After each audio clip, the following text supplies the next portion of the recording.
Assalamualaikum warahmatullahi wabarakatuh. Sebelumnya izin memperkenalkan diri, kami dari kelompok 1 yang beranggotakan saya Resti Rawinada dengan NPM 2476230. Saya Justika Nirmala Ramdini dengan NPM 247622020. Saya Arya Delian dengan NPM 24762 Saya Ricky Dwi dengan NPM 2476231. Saya Novalin Zulkifli Morang dengan NPM 2476228. Saya Dina Ratita Bina dengan NPM 2476210. Saya Hana Aurora dengan NPM 2476215. Langsung aja. Pertanyaannya pertama. Gedein ya. Baik, berhubung karena Ibu sedang cuti, maka presentasi kali ini akan kami buatkan secara pembuatan video, yaitu mungkin dari mekanisme dari kelompok 2, yakni tanya jawab. Mungkin pertanyaan dari saya untuk Saudari Nara, apa sih tujuan dari penelitian ini?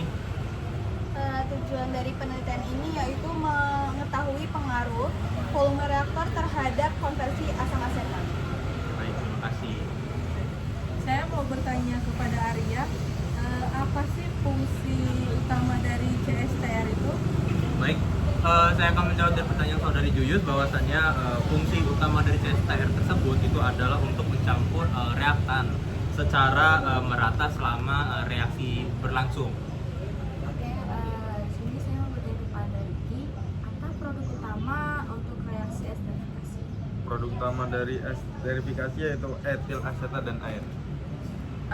Baik, saya ingin bertanya kepada Justika, apa yang dimaksud dengan konversi reaksi? Persentase reaktan yang berhasil berubah menjadi produk. Sebelumnya saya ingin bertanya kepada Nova, software apa yang digunakan dalam simulasi pada partikel kecil? Kita menggunakan software HASIS. Baik, saya akan bertanya kepada Ara, apa reaktan yang digunakan pada penelitian ini? Jadi reaktan yang digunakan pada penelitian ini yaitu asam asetat dan etanol. Yang selanjutnya saya ingin bertanya kepada Rora, mengapa volume reaktor mempengaruhi konversi? Karena waktu tinggal reaktan itu menjadi lebih lama. Baik, Baik, saya ingin bertanya kepada Saudari Nova, apa sih keuntungan kita itu menggunakan CSTR? Jadi itu karena pencampurannya merata dan pasien itu secara kontinu. Oke, terima kasih. Baik, saya yang bertanya kepada Nara, apa sih variabel bebas penelitian ini? Variabel bebas dalam penelitian ini yaitu volume reaktor. Ingin bertanya kepada Arya, apa variabel yang terkait dengan penelitian ini? Konversi asam asetat. Saya ingin bertanya kepada Ricky, mengapa masih ada sisa reaktan pada produk? karena reaksinya belum mencapai konversi sempurna. Bertanya kepada Justika, apa yang dimaksud dengan presiden time? Yaitu waktu tinggal reaktan di dalam reaktor. Baik, saya akan bertanya ke Ara, berapa konversi maksimum yang diperoleh? Jadi konversi maksimum yang diperoleh sekitar 66%.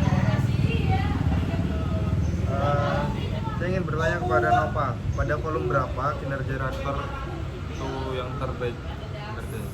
Energi terbaik itu sekitar 5 sampai 6 meter.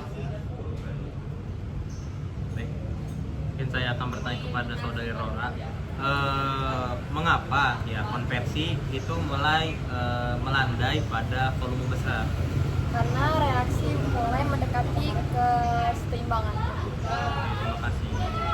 Saya ingin bertanya kepada Ara, apa sih kesimpulan dari penelitian ini? Jadi kesimpulan utama pada penelitian ini yaitu volume reaktor berpengaruh terhadap konversi reaksi. Mengapa volume 0,5 meter kubik itu menghasilkan konversi berbeda? Itu dikarenakan waktu tinggal reaktannya lebih sedikit atau lebih singkat.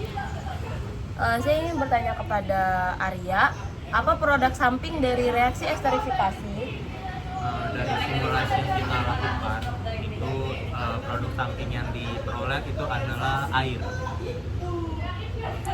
Izin bertanya kepada Ricky, apakah volume reaktor yang lebih besar selalu lebih baik? Enggak juga sih, karena peningkatan konversinya semakin kecil, sementara biayanya semakin meningkat. Baik, saya akan bertanya ke Jus, mengapa etil asetat menjadi produk dominan? Karena reaksi eksploitasi berlangsung dengan baik. Nah, yang terakhir itu, mengapa penelitian menggunakan aspenhasis? Saya bertanya kepada Rora. Karena dapat mensimulasikan proses kimia dan kinerja reaktor dengan mudah. Baik, terima kasih. Baik, sekian presentasi dari kelompok kami akhiri. Wassalamualaikum warahmatullahi wabarakatuh.